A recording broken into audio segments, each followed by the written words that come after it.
दुसरीकडे पहलगामच्या हल्ल्यावरून सरसंघचालक मोहन भागवत यांनी मोठं वक्तव्य केलंय.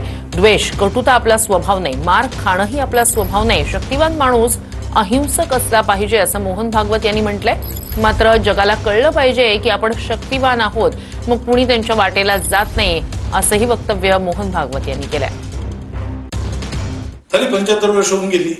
परवा ज्या पाकिस्तानच्या सेना प्रमुखांचं भाषण झालं त्याच्यात पुन्हा त्यांनी द्विराष्ट्रवादाची थिअरी मांडली.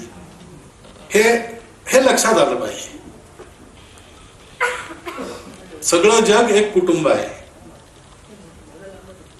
पंथ संप्रदाय कोणताही असला तरी तो एक ना एक दिवस माणसाला एका सत्याकडे घेऊन जाणार आहे, एकाच सत्याकडे घेऊन जाणार आहे. द्वेष हा आपला स्वभाव नाही, शत्रुता हा आपला स्वभाव नाही,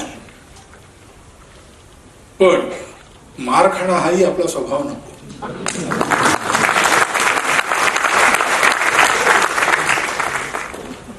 शक्तिवान माणसाला अहिंसक असलं पाहिजे. जो दुर्बल आहे त्याला म्हणायची जरूरच नाही, त्याला राहावंच लागतं अहिंसक. म्हणून शक्ती असली पाहिजे आणि अशा वेळेला ती दिसली पाहिजे, म्हणजे जगाला कळतं हे शक्तिवान आहे, यांच्या वाट्याला जाऊ नये. जगाला मग जगातले जे दुष्ट लोक आहेत तेही समजतात.